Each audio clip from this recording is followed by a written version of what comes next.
Yeah, John, let's get into it, buddy. Hey, Um, bud. Great to see you, man, and happy birthday to you. It's your birthday today, right? Yeah, yeah. My wife told me, well, you're starting chapter 53 as of this morning, so let's get it. So yeah, I'm I turned 52 today, so this is technically day one of my 53rd year, I think. That's how that works, right? Yeah. Happy birthday to you, man. I appreciate you giving me the time, especially on this day of all days. I know it's what, like just gone 9:30 there in the morning, so Yeah, yeah. early Well, start to the day. I appreciate the invite. I enjoy your channel a lot. Your content's really interesting, and you have a nice way about you. You're easy to watch and easy to come back and check out. So I'm glad to be with you. Thanks, man. Thanks, man. And same to you guys. And for anyone who doesn't know about John B, he runs the YouTube Latchkey Hustle, which was never meant for UAP, UFOs.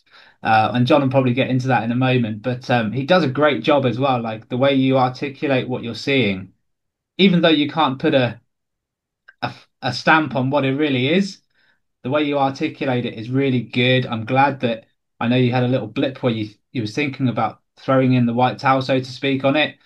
And Yeah. I think enough people in the comments told you what you needed to do. You know, like it's hard to get away from anyway. I always have audience of mine say, "Oh, Rob, I need a break from this and a touch back in reality or whatever." And the next week they're sending me three, four videos, and it's like, "What happened to your break?" You know, it just grips you, right? It does. It does. And not only does it grip you, once you start seeing things, and your eye kind of gets acclimated, uh, it's hard not to see them. And Yeah. then, you're just seeing things in everyday life. You're not looking for stuff. You're watching YouTube videos about something totally off topic, not involving the phenomenon. You see things zipping around and you know what they are. And Mhm. so then you have to make a decision, do I ignore this? It's almost like it's calling you. It's crazy, right? I was watching this guy the other day, and it's one of those videos where he's definitely not an athlete. You know, he's a really large guy, but he's really good at taking free kicks. You know, soccer, what you guys call soccer Yeah, over there, we call football here. And he's right. just really, really pinpoint. And he's there on the football field, and he takes this free kick, and it's beautiful, goes straight in the goal. But as that happens, a Dragon UAP clearly goes past the camera. You know, like past where he's filming. And I was just like, I just can't get away from it, no matter what I'm doing. So I totally understand where you're coming from. John, just tell the audience, like, where are you from and how did you even get into all of this? How did you realize you had the vision? Sure. Yeah. So, I mean, I was born overseas. My dad was in the army. He was a captain in the army, and so I was born in Frankfurt, Germany. Um, then, we came back stateside, and I've been basically an LA guy. Grew up in Los Angeles, and so yeah. And after my dad got out of the military, they're my parents are pretty progressive people, and it's always been, about visualizing and the power of positive thinking, um, bending spoons. I mean, all kinds of just that's the kind of house I grew up in. And so it's just been an understood thing that we're not alone and that humans haven't figured out, the whole world that we live in. And so I had this wonderment that was cultivated by my family and it was never extinguished. And so I was really lucky in that way because I've just always been of the opinion that, there's more to this world than we realize. And so I've always had an open mind to things because that's just kind of the environment I was raised in. Um, and here in Southern California, it seems to be that there's a bit of a hot spot. Um, and so I grew up, as it happened, going to camp on Catalina Island because it's not far. And um, I grew up seeing things in the sky. I've seen things underwater, and so even going back to like second and third grade, you're impressionable in those elementary years, and you're seeing things, and it just becomes a part of life. So it was never a question as to whether these things exist. It was just a matter of like, oh, I got to see something. It was neat, you know. Yeah, yeah. So yeah, it's just it's been sort of in my DNA from Jump Street, and so also obviously Star Wars and these other movies came out in the the late 70s, early 80s, and it was just like okay, it added up.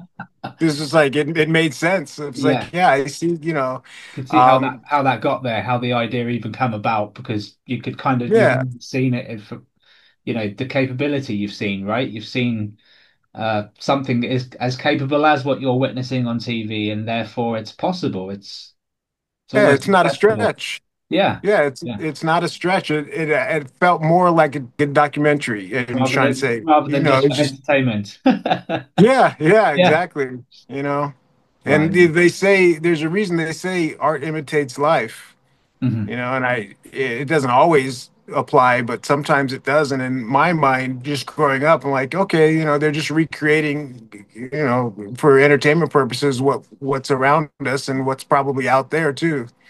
It's crazy as well, isn't it? Because you look at like the modern Ferrari or the Lamborghini or Aston Martin or Rolls Royce, whatever a car it is, and you can look at the nicest one and your jaw will drop and you'll go, oh my God, that's a thing of beauty, right?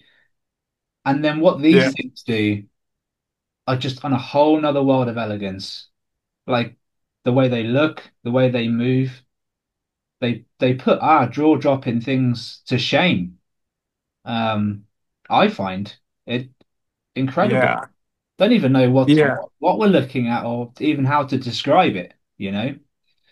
You Uh, know, it's I agree. It's like we don't have a point of reference. yeah, exactly, exactly. Maybe our eyes just doesn't, it's not enough. Maybe our eyes just aren't enough, and what we see is a glimmer, of what is really there. Who knows? But John, you've had a few different experiences now, and I've obviously been following your channel since you pretty much started out. Uh, you've had some incredible stuff going on, so much so that you've walked out and you've got some CCTV of you walking out and inspecting something going on. Tell me a little Yeah. bit about that particular instance because that was amazing. Just the thought of you going out and actually being around something there and then having it on camera. I'll play it as you go, but yeah. Yeah, it's it was one of these things. It was last November, November of 2024, I believe, when the New Jersey drone thing sort of started first happening, and there was, a bit of a buzz about that. And the where in Los Angeles I live, I'm sort of situated, so I'm at elevation a little bit. So I have like some city views back there, and I'm sort of up against the mountains a little. And so, we have a decent view, and we have cameras around the property. And so, yeah, it was one of those things where I went outside and to take the trash out, I believe. And I just saw this. It was like I can't even describe the size, but it was just this gigantic sort of like pyramid type shape thing. And it was just running through the color spectrum. And, it's funny because some people see the video of it that I was lucky enough to capture, and they'll say, well, you can't tell how big that is, and you don't know distance, and it's not triangulated. And, people have a lot of opinions, which is fine. But what gets lost is like it was an experience. Like I had an experience and I also happened to capture some of it on camera. So like even with if I didn't have my phone on me, I still would have had that experience. And if somebody asked me about it, I still would have said it seemed like it was the size of a Costco. I mean, it's just this gigantic thing in the sky. Um, and it's so, in a way, it's almost like the video detracts from it because it gives people something to dismiss. Yeah, for sure. It's like, in a way, I feel like I would have had more luck with this if I didn't have footage. But anyway, and the funny thing is, the CCTV cameras were an afterthought because it didn't occur to me like, oh, check the cameras and see what it looks like there. And so once I did, I was like, oh, this is actually really cool because in a way I can sort of triangulate or, it isn't something just in front of my hanging out in front of my cell phone, obviously, because it was captured on a different camera at a Yeah. different location. Yeah. So, And now you can really describe it to people as well. Like you must have been like, yes, man, I've got it on camera. I can, yeah, not only can I tell it, but I can show it as well. John, I'm going to just about 40, 50 seconds ago, something zipped past behind you, man. And I didn't say nothing, but it could have been a shadow, but we need to look back at that. It felt like something just zipped right past you there. So, I wouldn't be surprised. It happens quite often. In fact, there are times when I will see or feel something and I'll just do another take, which I tend not to do. I don't go off of notes and I don't have a lot of retakes and edits. I just sort of talk into the camera, do my thing, and but sometimes you can feel things around you. And I to the point where I'm like, this is going to be a distraction and take away from the video. Let me redo this. sure. So Sure. I wouldn't be surprised at all. But the other point I was going to make about the CCTV footage Yeah, is that the value of having a timestamp is also critical because it helps not only document it, but it helps our own assessment of things. Because sometimes your time assessment is off, and someone will say, "Well, how long was it there?" And you go, "I don't know. It felt like whatever." Or you're in a time warp, and you're like, "It felt like 2 minutes, but my wife said I was outside for a half an hour." yeah, Like, things can get a little wonky in this yep, space, yeah, oh yeah, and yeah, so the value of having a date and timestamp that comes as a part of the CCTV footage is very helpful because it sure. gives you a sense of, okay, this thing showed up at this time and it departed at that time. And Exactly, and exactly. so yeah, it's cool. Uh I'm happy in that I have a sort of a second like Dr. Shipe has his roof cam, right? Yeah, And that seems to be intentionally placed for that purpose that he's using it for. So in a way, my security system around my property acts in that same manner, even though exactly the same. it, it wasn't Yeah. designed and input for that purpose, but it's having that function. Yeah, it's there, the right moment, the right time, the right place, you know. Yeah, And I remember that time as well with the New Jersey drones and stuff. I remember it all kicking off, and then you say you had the triangular the object coming in, and more than one occasion, I think you saw it more than one occasion, right? Uh, yeah, yeah, twice. And also Dr. Shipe um in LAX is to my left, so it's that way, which is the ocean. sure, And so all of the plane traffic, there's a flight line. So you get used to the flight patterns of things, unless you're talking about a high-speed chase or, something different.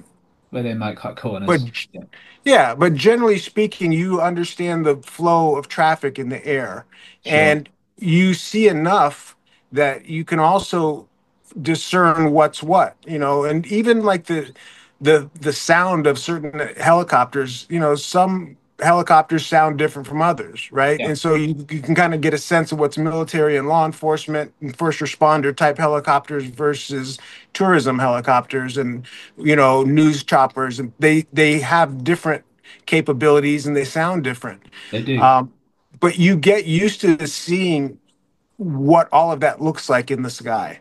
And so when something different pops up, it's easy for people on Reddit or wherever to be like, "Oh, that's a helicopter," and you kind of want to say, "Well, you know what? I live here, and I every night I have this view, and I know what helicopters look and sound like." Yeah, and And also you're so, looking for it as well. Like you're consciously aware of them every time they pass you. So it's not like you're just making an interpretation of something that's just caught your eye. Like every time something flies over your head, you're watching, right? Like, yeah, yeah, pretty much. That's a good yeah. point.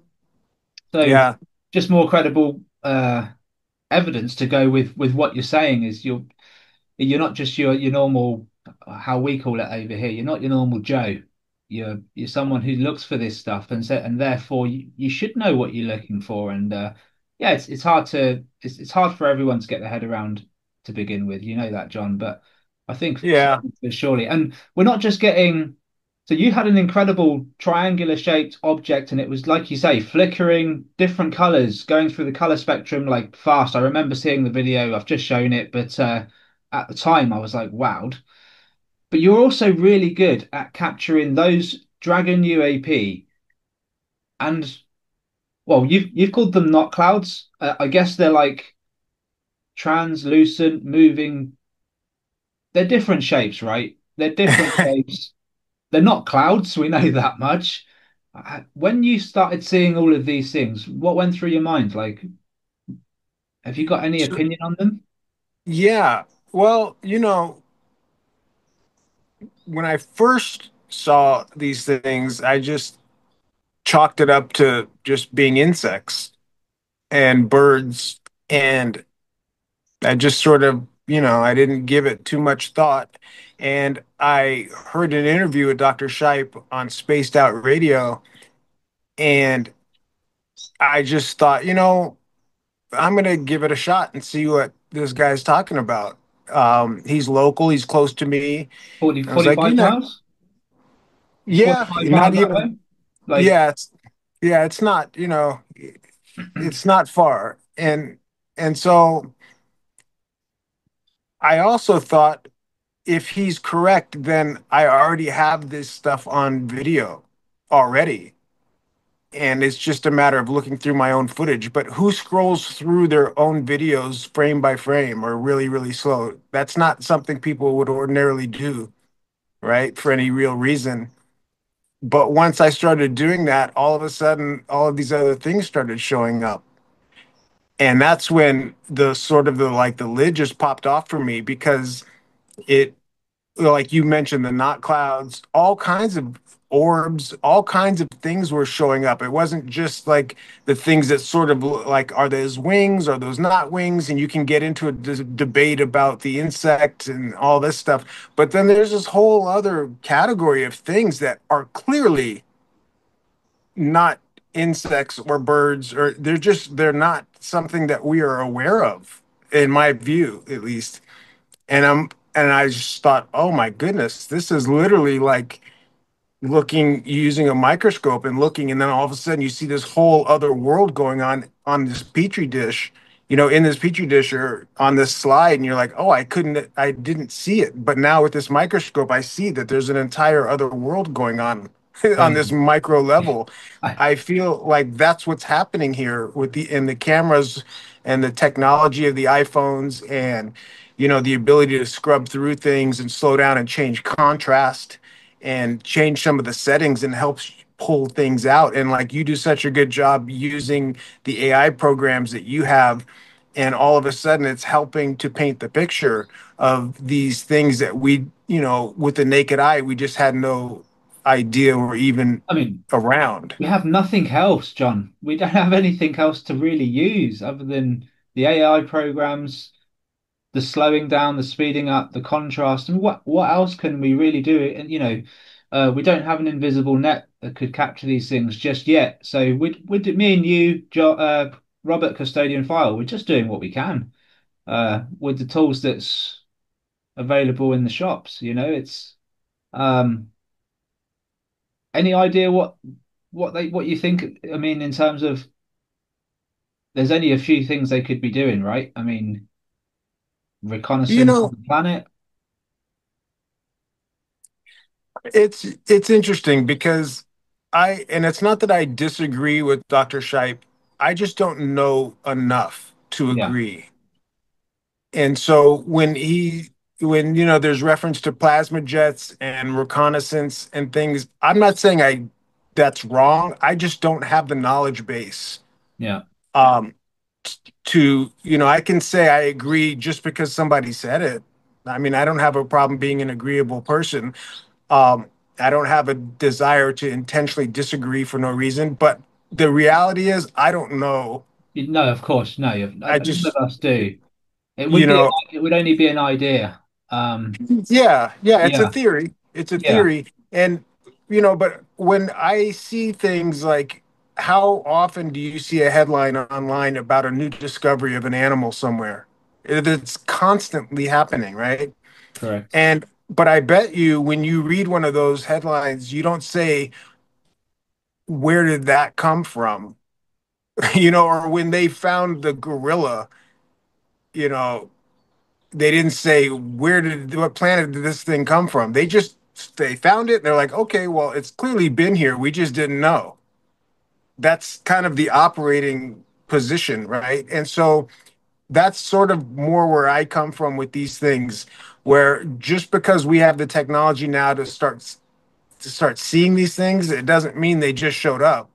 Yeah. you know, Yeah. Yeah. it just Absolutely. means it just means that we're now able to see it for whatever reason. We've developed a tool, we've Mhm. developed an awareness, our minds are more open to it, we've developed an eye for it. All these other factors come into play, but none of them mean that they're from off planet or they No, just showed up absolutely. or they just Yeah. showed I up. mean, they're even in the old Egyptian text and the hieroglyphics and the old carvings, there are pictures of these things.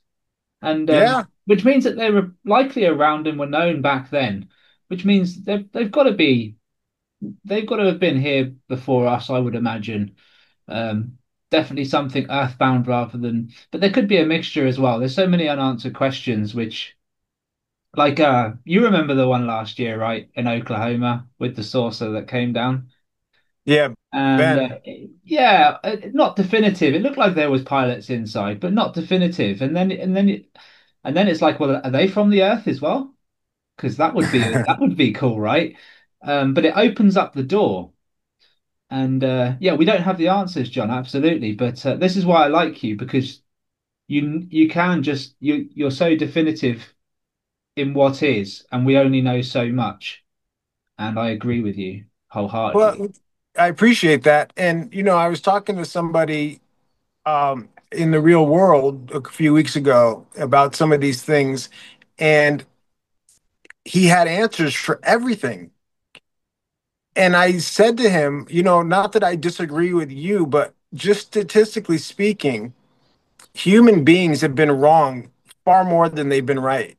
Yeah, you know, and science is very, very new on the large scale. Science has not been around very long. And it's like, what are the statistical odds? What are the probability that now in 2025 we happen to have figured out everything, gotten all the answers correct? yeah. I mean, if someone It's had all just, the it answers, doesn't, they would be so advanced, wouldn't they? They would have such advanced technology around them if they had all the answers, surely.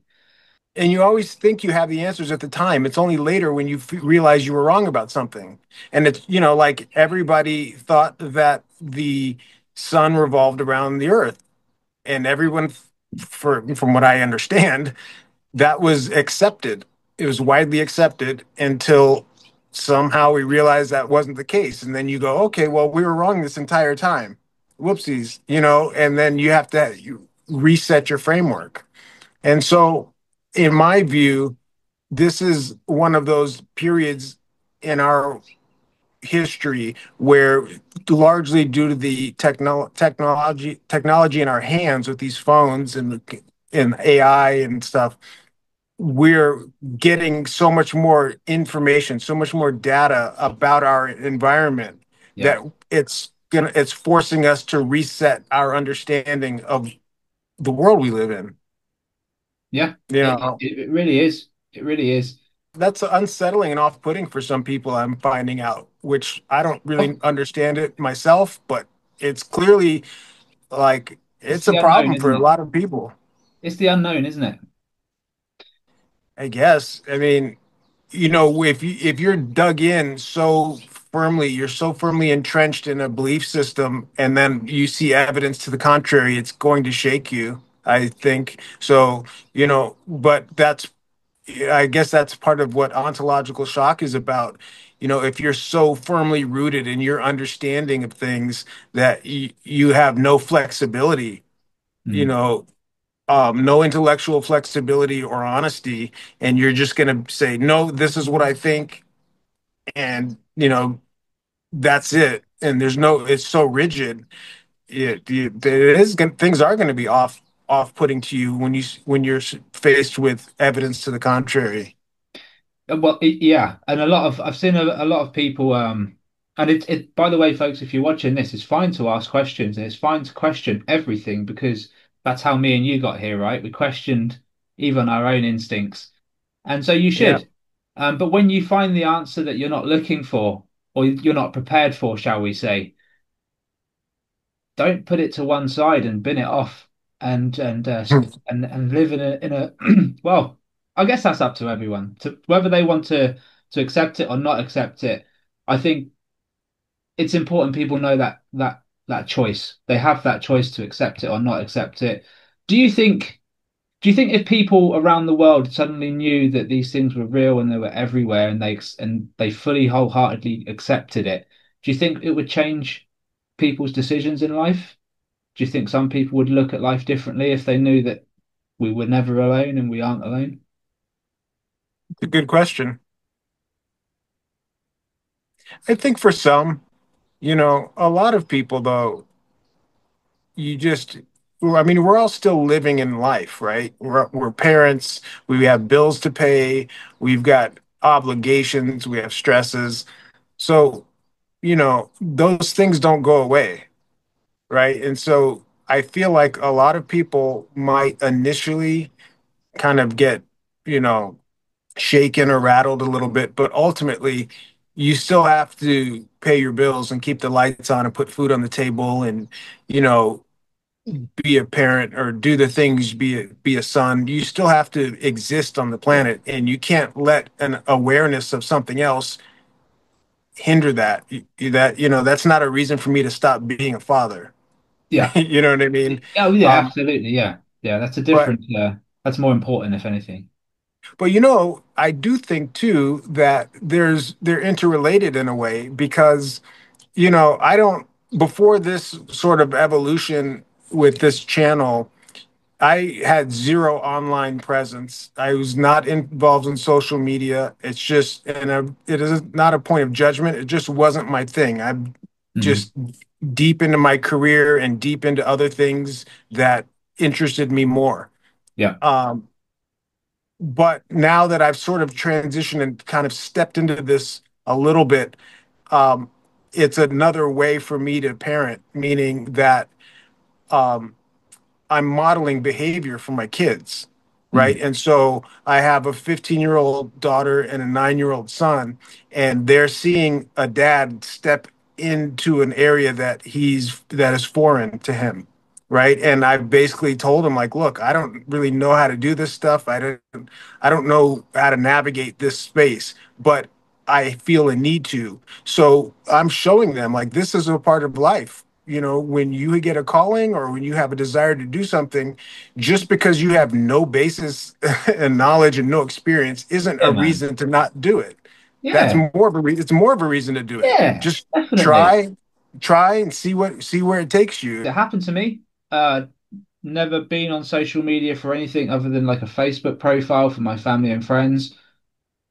Really Yeah. don't like being on camera, dealing with lots of people and exactly the same as you, man. I feel like the message there should be just do what you're passionate about and just go for it and don't let anything stop you. And it just so happens, John, you're passionate about something that we can't explain.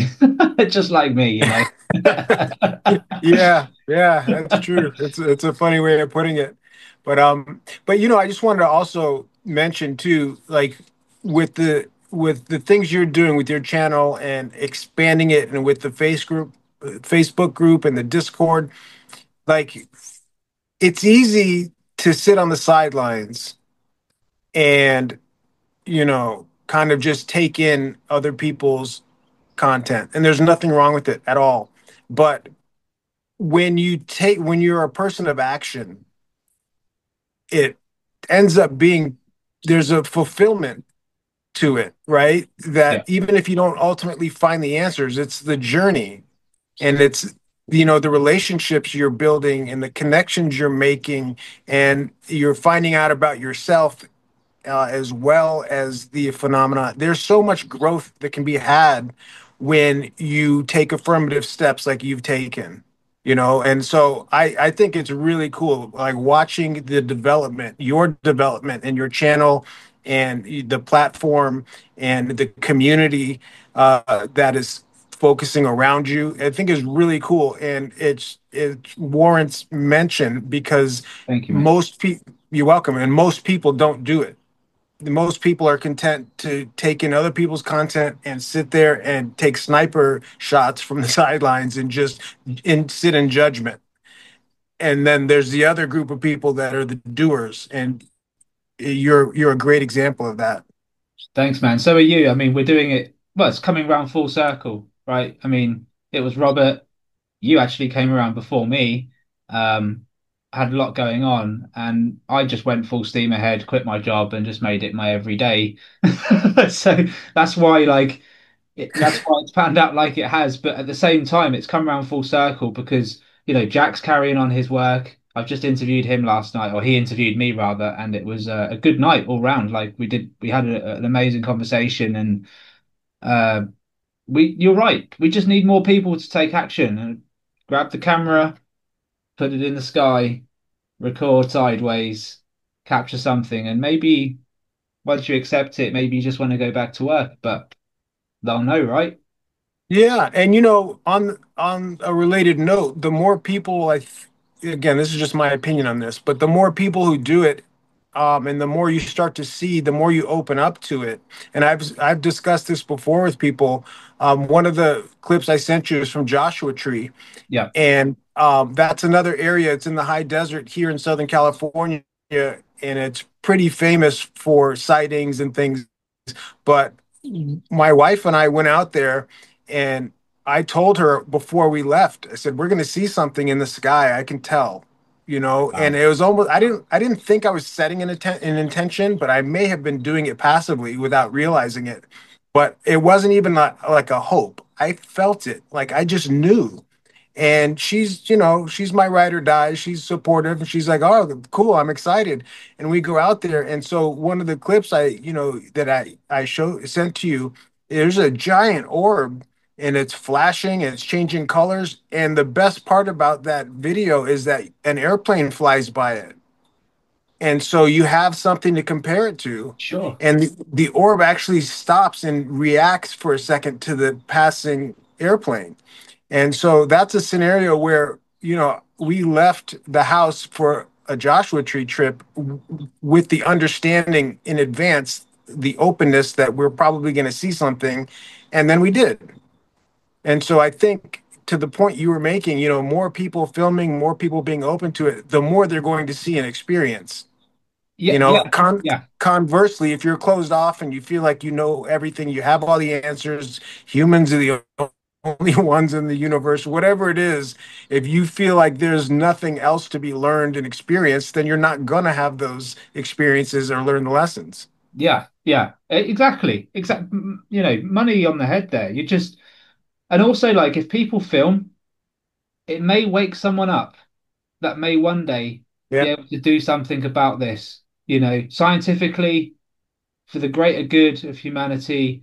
Maybe we won't have to worry about paying the bills because there'll be no meters to pay. Maybe the energy will be free, maybe food will come easy, and that may bring the stress levels down. Maybe we'll still have to be fathers, we'll still have to be mothers, we'll still have to have hobbies, we'll still have to be creative.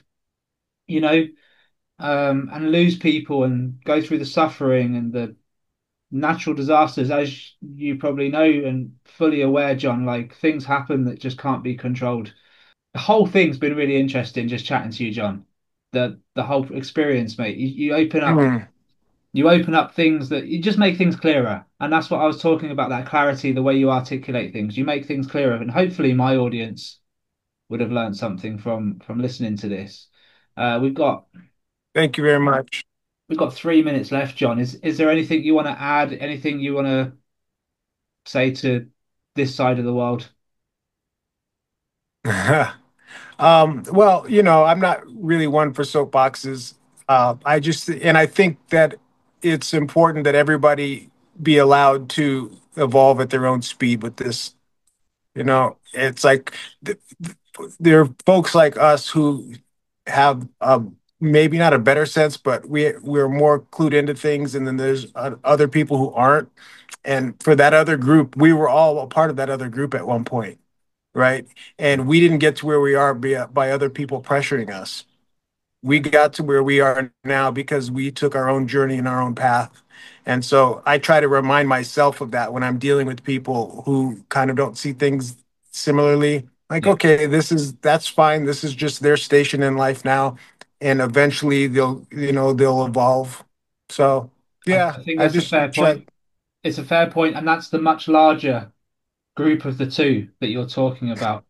It Much, sure much, much, is. maybe 99% of the group that you're talking about is the ones that just they haven't done the research, they haven't looked. How would they know? Yeah. You know, it's And one other thing too is, and to tie it back to like the dragon UAP thing, and like, are they insects? Are they birds? Like whatever. And I mentioned like once I started looking, I saw all these other things, and so a lot of the yeah, videos I sent you aren't. They're not typical dragon UAP. no, They're other things, yeah, right? crazy thing. And so even if you see a video on your channel or my channel and you say, "Oh, that's just a whatever you want to call it," there's Mhm. still a whole other section, a whole other Yeah, category of things, like some of the videos you have of mine, where you can't call it an insect, you can't call it a bird. All you can do is say, I don't know what the heck that thing is, yeah. you know? I've had to use the name fairy a few times because we got this the white thing that looks like a fairy, right? And uh, we don't know how else to describe it because we simply just have never seen anything like it. It's as Right. simple as that. Which is Um, amazing to me. I think it's amazing. yeah, John, 10 seconds left. I appreciate your time, buddy. Thank you so much. I'll put your channel in the description and keep up the good work, mate. I really, really am glad that you're doing this. Likewise, Rob. Take care. Thanks for having me. Thanks, man. Take care. Bye bye. Bye bye.